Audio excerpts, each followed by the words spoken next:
I would like to extend my sincere gratitude and appreciation to Dr. Greg Mills and the Bernhurst Foundation for organizing this important African Security Dialogue Conference in our country and in our capital, Hargeisa. The choice of the venue is a clear indication of the prevailing peace and stability in Somaliland and the confidence you all have to Somaliland. Thank you all, and I am looking forward to a very productive and valuable outcome from the workshop. Our journey to statehood. Somaliland's journey to statehood was an arduous process. The determination of our people to establish their own state was so overpowering,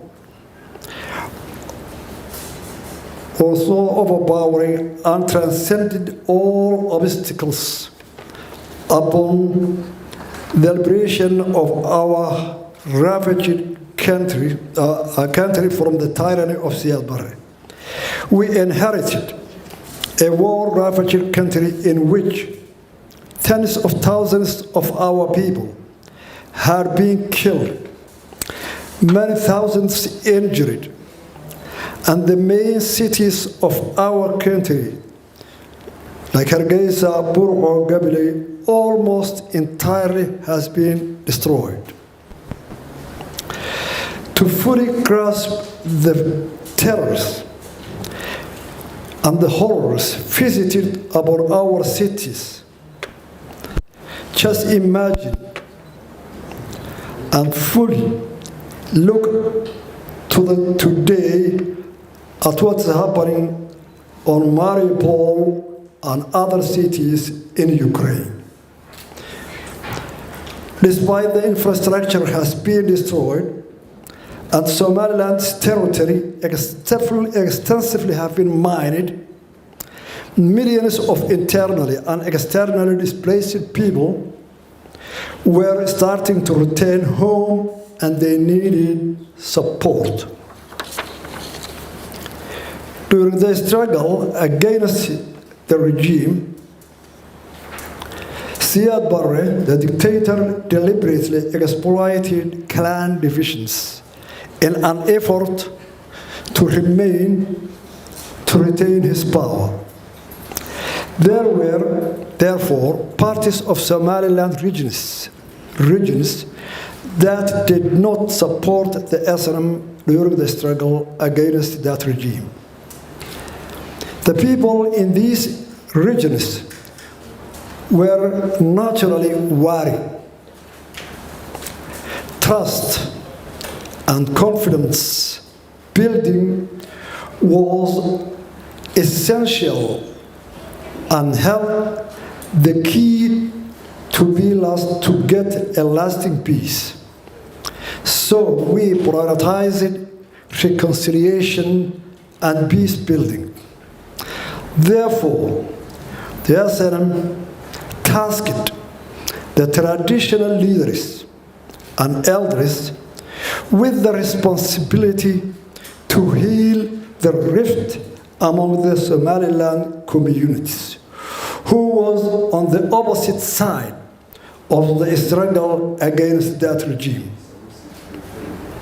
This strategy was pursued with vigor and established the foundation upon which the peace and stability of Somaliland stands up to today.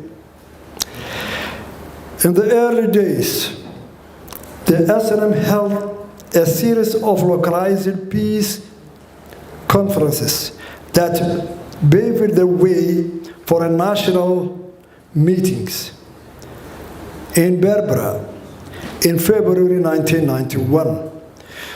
That conference turned to set the scene for a larger National Conference to be held in Burco in April and May 1991. These series of localized meetings were instrumental in trust building, reconciliation, and cemented peace among the people of Somaliland. It is often accepted that Somaliland has succeeded in terms of reconciliation and state building largely due to the sustained focus on resolving issues of community level before attempting to tackle issues at a national level. Communities were allowed to resolve immediate disputes and agree terms of the future discussions before moving to tackle issues on regional and then to national levels. Somaliland's reconciliation peace-building process was largely homegrown, locally financed, and organized as a result of initiatives taken by a diverse range of actors with broad support from the grassroots. At the Burco Grand Conference, all Somaliland clans, their traditional leaders, politicians, intellectuals, and businessmen participated on a voluntary basis. The funding came primarily from the Somaliland communities and diaspora, with women playing a fundamental role in fundraising. The most consequential decision reached by the Burco Conference was the restoration of Somaliland independence. The other important resolutions made by the conference included mandating given to SNM to form a government to run the country for 2 years, with its chairman, Abdurrahman Ahmed Ali, as the president, and vice chairman, Hassan Isa Jama, as vice president. The Central Committee of the SNM became the national parliament, with 30 reserved seats allocated to the Awdal and Sool region. The democratic culture of SNM, even before the liberation of the country, played an important role in its acceptance to run the country only for 2 years. During the time of Liberation Front, SNM had elected 5 chairmen, with each one succeeding his predecessor in a peaceful transfer of power. It had its executive committee, which acted as a government, and a central committee acting as a parliament. It had a singular chain of command, even though its arms were located in various parts of the country and were supported logistically and financially by different communities. Immediately upon becoming the government, the SNM government found itself in a dire financial situation. The communities that provided support to the Liberation Front during the struggle now needed support from the government. There was a constant tension as the government was unable to provide the basic services such as the salary of the troops. Subsequently, when the division within the SNM flared into conflict, as happened in 1991 and 94, the system of customary leadership kicked in and enabled the elders to apply traditional conflict resolution procedures.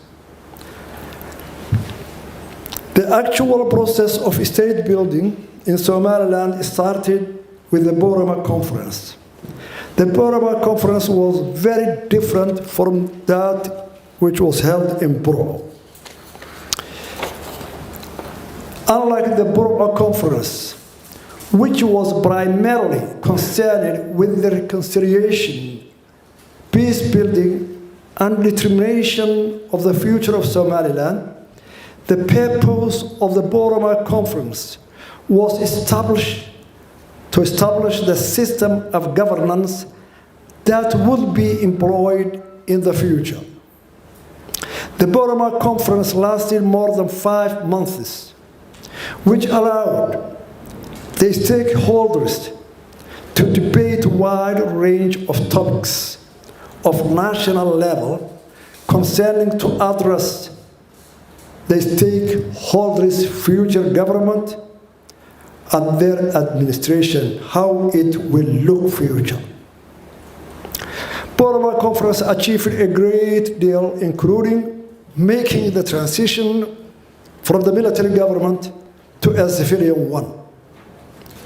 The conference showcased the Somaliland negotiation model, which tends to work on the basis of consensus, is the best foundation of decision-making. The major achievements of that conference were include Somaliland Community Security and Peace Charter, the National Charter, a system of government. After studying and debating different systems of government, the conference finally agreed on an executive president and bicameral parliament of equal members, 75 seats at that time. The formation of the government, the SNM handed power over the Gurti to enable the election of the president and the vice president. The formation of the government with Muhammad Haji Ibrahim Igal as a president and Abdurrahman or Ali Farah as vice president. The institutionalization of the Gurti as a national political body with a role initiating peace building and mediation. The disarmament and demobilization of the SNM fighters and clan militias. In that conference, both the SNM fighters and clan militias were given unequal rights. Borama Conference marked an enormous step in the establishment of the government that has persisted up to date. It's my pleasure today to have some of my senior participants in that Borama Conference and the other local conferences who started in 1991 from all the regions. Let me introduce you our Minister of Information, Master Kore. At that one, in 1991, he was a young lieutenant from the Siad regime when the government failed.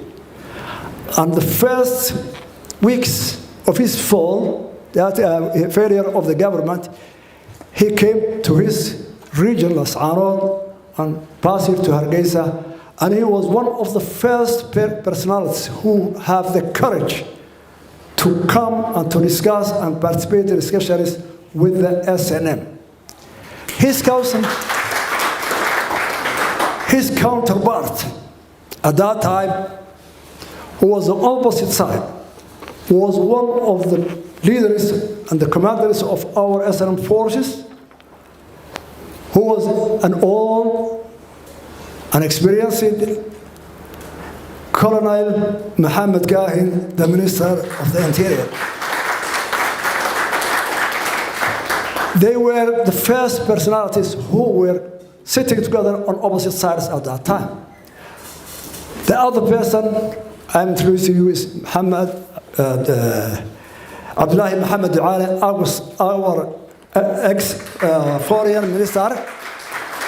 He was an SNM veteran, and at that time, he is also from the eastern regions, and he was the intellectuals who at that time were leading that meetings in the far remote villages.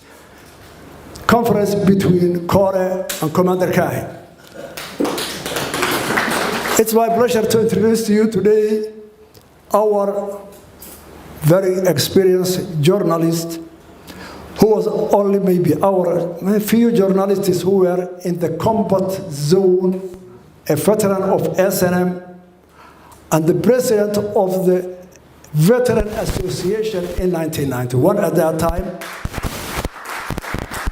who was one of the main tools and organizations who were going to mediate between the SNM and the other militias and the leaders, Master Yusuf Abdi Gaboube, who is still here today. It's my pleasure to have all my colleagues at that time. At that time, I was the Minister of Interior, and all of them were helping me, and they were facilitators to make all these decisions. They were the people who were all the time advising with the Gurti and harmonizing the cultural and the customary law and the government, institutions of the government. The system of Somaliland government has since evolved from clans-based system to one of the multi-party democracy in a new constitution which was approved by referendum on May 31, 2001 by 97.1% of our population. Somaliland has had 5 presidents since 1991. Each one of them elected on a peaceful basis. The last 3 were elected in a transparent, peaceful, one person, one vote, democratic elections. All the power has been transferred in a peaceful condition. In addition to a peaceful process of the presidential elections, successful elections have also been held for local governments. December 2002, November 2012, and May 2021. And the lower house of the parliament, September 2005 and May 2021. Ladies and gentlemen, peace and functioning state institutions has opened up to the space for economic development and growth. As a nation of entrepreneurs, the private sector quickly flourished. Today, the private sector constitutes almost 90% of our GDP. It is the intention of the government to nurture and to facilitate the growth of our private sector, which is the main engine of our economic growth. I would like to highlight the following as the major lessons we learned from our journey to statehood. Peace is the foundation upon which state building and economic development are anchored. Homegrown peace and national reconciliation at the grassroots level is more sustainable than internationally driven imposed peace. SNM policy of non-recrimination against the non-SNM communities enabled meaningful dialogue between the adversaries, in which communities are supported the Barre regime were able to play a genuine part in negotiating the terms of peace and the future of a government.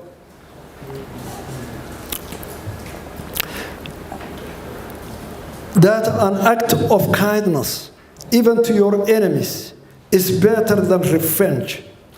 In a gesture of that goodwill and human decency, SNM not only allowed thousands of refugees and the regime's military forces to leave their country peacefully, but provided with provisions. Nearly 1,000 soldiers from the Siad Barre regime who were from Somalia has been allowed to go freely to their country with logistical support in the hands of General Arre. And that was negotiated by the SNM elders and leaders in Burro. That the nation is bigger than the individual or group of power to an elected civilian government. SNM was only the National Liberation Front in Africa that voluntarily handed over power to the civilian administration peacefully and willingly.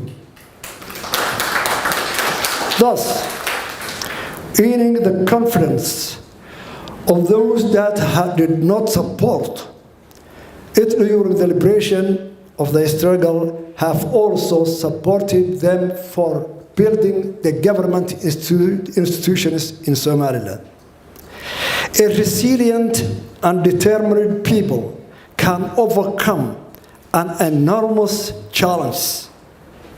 After 31 years of independence, Somaliland, with limited international support and enormous needs and challenges, is thriving and capable of managing its own affairs. The private sector is the main engine of economic growth. And the role of the government is to nurture the private sector through provision of conducive environment. Targeted and the right amount of international aid is far better than an overwhelming and unaccountable aid which only breeds corruption and a source of conflict. Thank you very much.